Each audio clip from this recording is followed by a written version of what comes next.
술을 거의 마시지 않는데도 간이 나빠질 수 있다는 말 처음 들으면 기분이 이상합니다. 억울하기도 하고 이해가 안 되기도 합니다. 술이 문제라면 술을 줄이면 된다고 생각했는데 술을 멀리하는 사람에게도 지방간이라는 결과가 나온다니 도대체 뭐가 잘못된 건가 싶습니다. 더 답답한 건 몸이 크게 아픈 것도 아니라는 점입니다. 일은 늘 하던 대로 했고 계단을 오르내리기도 했고 가끔 피곤해도 나이 들면 다 그렇지 하고 넘겼습니다. 그런데 종이 한 장에 적힌 단어가 마음을 눌러버립니다. 지방간. 그 순간부터 머릿속이 복잡해집니다. 나는 나름대로 조심해 왔다고 믿었는데 왜 이런 결과가 나온 걸까? 그리고 더 무섭게 느껴지는 생각이 하나 따라옵니다. 내 몸 안에서는 이미 오래전부터 무슨 일이 진행되고 있었던 건 아닐까? 간은 원래 참 조용합니다. 우리 몸에서 해야 할 일을 묵묵히 처리하면서도 쉽게 티를 내지 않습니다. 무엇을 먹었는지 정리하고 필요하면 저장하고 불필요하면 해독하는 일을 계속합니다. 그런데 이런 장기는 조금씩 부담이 쌓여도 크게 경고하지 않는 경우가 많습니다. 그래서 우리는 착각하기 쉽습니다. 아프지 않으니 괜찮다고, 통증이 없으니 문제없다고. 하지만 조용하다는 것은 안전하다는 뜻이 아니라 아직 소리가 크게 나지 않았다는 뜻일 수 있습니다. 그래서 지방간이라는 말은 단순한 검사 결과가 아니라 내 생활 전체를 돌아보라는 신호처럼 느껴져야 합니다. 하루를 아주 현실적으로 떠올려 보겠습니다. 아침을 자주 거르는 분들이 많습니다. 아침 먹으면 속이 불편해.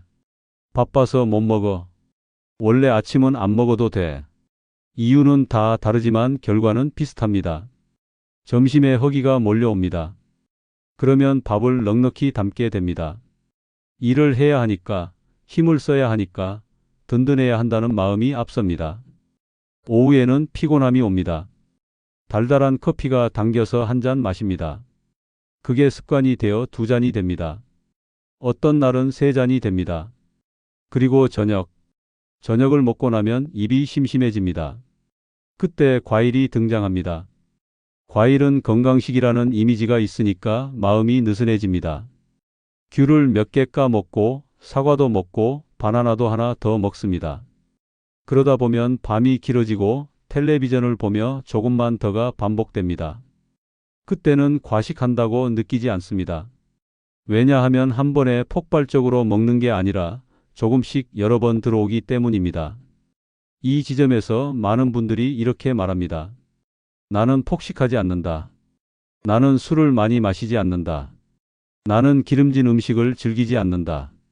그래서 지방간이 나와도 납득이 안 됩니다.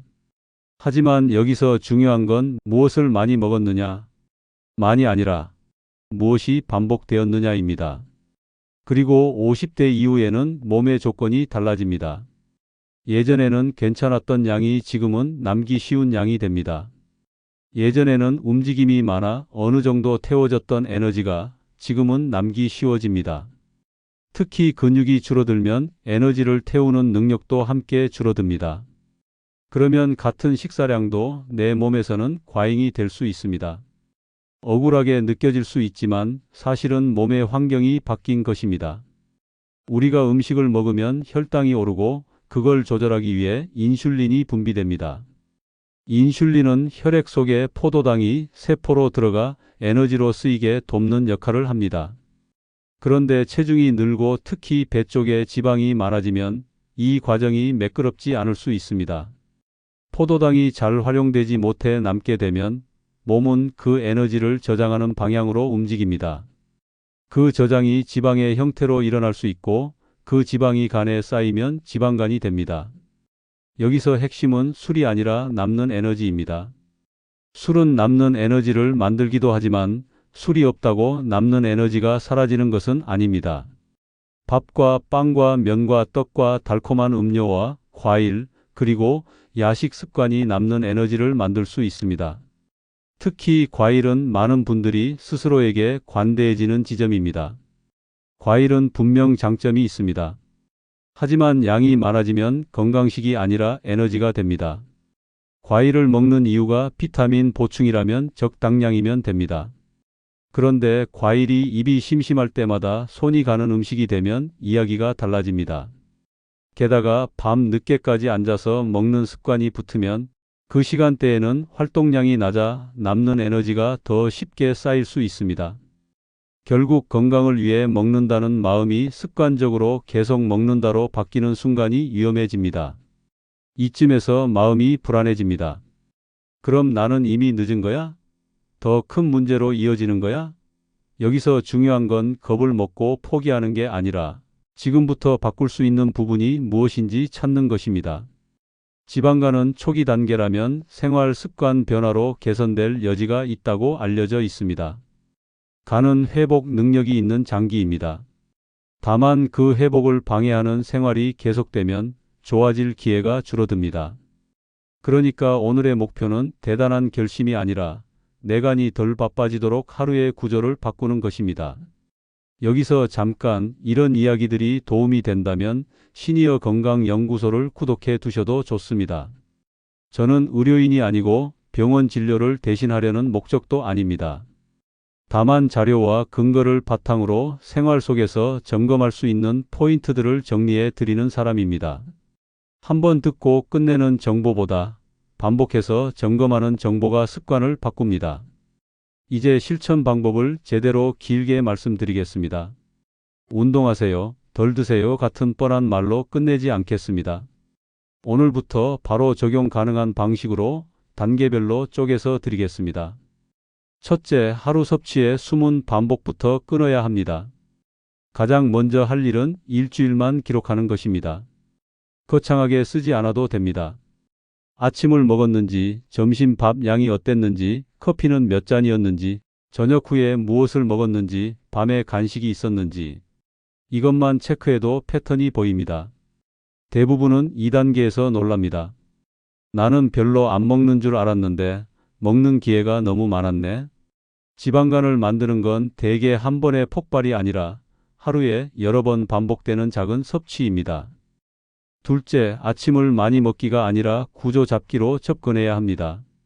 아침을 거르면 점심에 배고픔이 몰려오고 점심이 과해지기 쉽습니다. 하지만 아침을 갑자기 든든히 먹으라는 말이 아닙니다. 소량이라도 규칙적으로 시작하면 됩니다. 예를 들어 단백질이 포함된 간단한 형태가 좋습니다. 너무 거창한 식단을 만들 필요가 없습니다. 중요한 건 아침을 없던 시간에서 있는 시간으로 돌려놓는 것입니다. 그러면 점심의 폭식 위험이 줄어들고 오후 간식 의존도도 내려갈 수 있습니다.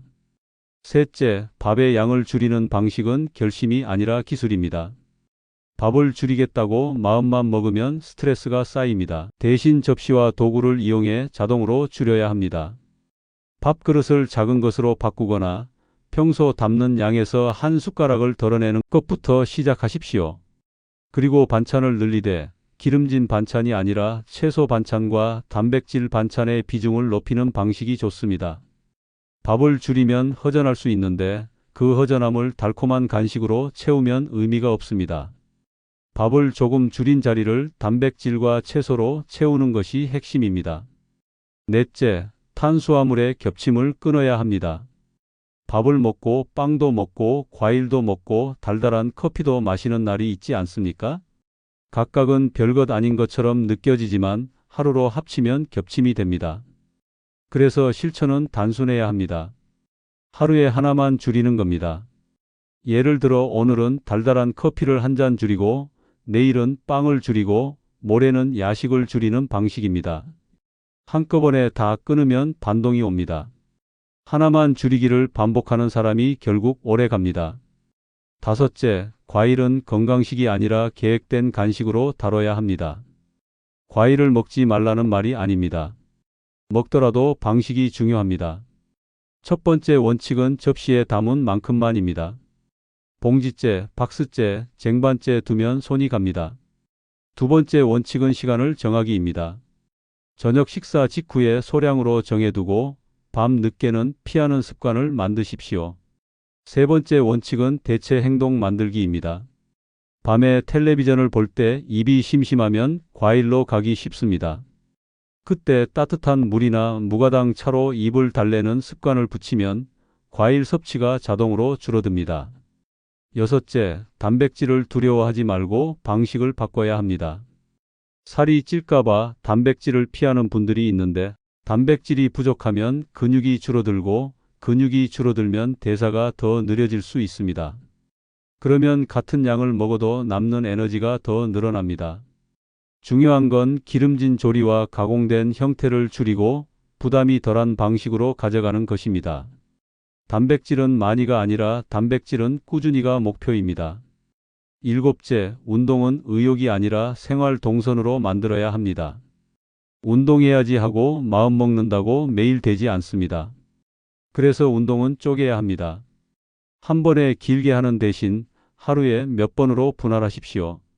아침에 걷기 10분, 점심 후 걷기 10분, 저녁에 걷기 10분처럼 나눌 수 있습니다. 이렇게 하면 부담이 확 줄어듭니다. 그리고 근력 운동은 거창할 필요가 없습니다. 의자에서 일어났다 앉기, 벽을 짚고 팔로 밀어내는 동작, 가벼운 스쿼트처럼 집에서 할 수 있는 동작을 짧게라도 붙이는 것이 좋습니다. 핵심은 근육을 쓰는 시간을 매일 만들기입니다. 여덟째, 밤 시간대에 자동 섭취를 끊는 장치가 필요합니다. 밤에 앉아 있으면 손이 갑니다. 이건 의지 문제가 아니라 환경 문제인 경우가 많습니다. 그래서 환경을 바꿔야 합니다. 눈앞에 간식이 보이면 먹게 됩니다. 그러니 눈앞에서 치우십시오. 과일도 마찬가지입니다. 바로 꺼내 먹기 쉬운 곳에 두면 무의식적으로 손이 갑니다. 간식은 꺼내기 귀찮은 위치로 보내고 대신 물이나 차를 쉽게 꺼낼 수 있도록 해두는 것이 실천을 돕습니다. 아홉째, 커피와 음료는 한 번에 끊기보다 단계 줄이기가 현실적입니다. 달달한 커피를 하루에 여러 잔 마시던 분이 갑자기 무가당으로 바꾸면 오래 못 갑니다. 그래서 단계가 필요합니다. 처음에는 잔수를 줄이고 그 다음에는 당을 줄이고 그 다음에 시간을 조절하는 방식으로 가야 합니다. 예를 들어 하루에 한 잔을 먼저 덜 달게로 바꾸고 다른 한 잔은 물로 대체하는 식입니다. 작은 승리가 쌓여야 습관이 됩니다. 열째, 체중만 보지 말고 허리둘레와 컨디션을 함께 보십시오. 체중은 수분 변화에도 흔들립니다. 반면 허리둘레는 생활 변화가 반영되기 쉬운 지표입니다. 그리고 무엇보다 중요한 건 내가 덜 피곤해지는가, 식후에 덜 졸리는가, 밤에 덜 먹게 되는가 같은 체감 변화입니다. 숫자만 붙들고 있으면 지치기 쉽습니다. 체감 변화가 동력이 됩니다. 11째, 완벽주의를 버리는 규칙을 하나 정해야 합니다. 하루 망쳤다고 생각하면 다음 날까지 무너집니다. 그래서 규칙을 이렇게 바꾸십시오. 하루가 아니라 한 끼만 리셋한다. 점심에 과했으면 저녁은 가볍게, 저녁에 과했으면 다음 날 아침은 단순하게. 이렇게 리셋 기준을 낮추면 회복이 쉬워지고 장기적으로 성공 확률이 올라갑니다. 12째, 정기검진은 겁주기가 아니라 방향 확인입니다. 수치를 한번 보고 끝내면 생활이 바뀌지 않습니다. 흐름을 봐야 합니다. 내 생활을 바꿨을 때 숫자가 어떻게 움직이는지 확인하면 동기가 생깁니다. 숫자는 평가가 아니라 안내판입니다. 이 방향이 맞다 혹은 이 방향은 조금 수정하자를 알려주는 표지판입니다. 여기까지가 실천 방법의 핵심입니다. 정리하면 지방간을 다루는 가장 현실적인 전략은 한 번에 크게 바꾸기가 아니라 매일 자동으로 줄어들게 만들기입니다. 의지로 버티는 방식은 오래가지 않습니다.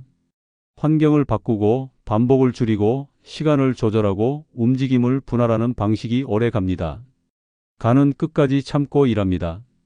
그래서 우리는 쉽게 방심합니다. 하지만 침묵은 안전이 아닐 수 있습니다. 오늘의 작은 습관이 몇 달 뒤에 숫자를 만들고 몇 년 뒤에 몸을 만듭니다. 밥 한 숟가락을 덜어내는 선택, 밤 과일을 절반으로 줄이는 선택, 하루에 걷기 10분을 더하는 선택은 아주 작아 보이지만 쌓이면 결과가 됩니다. 그리고 그 결과는 간만이 아니라 혈당과 피로와 체력으로도 이어질 수 있습니다. 시니어 건강연구소는 병원을 대신하지 않습니다. 다만 여러분이 일상에서 점검할 수 있는 습관들을 정리해 드립니다. 오늘 영상이 조금이라도 도움이 되셨다면 구독해 두시면 좋을 것 같습니다. 건강은 한 번의 결심이 아니라 여러 번의 점검에서 만들어집니다. 오늘부터 내 간이 덜 바빠지도록 작지만 확실한 선택을 하나만 시작해 보시기 바랍니다.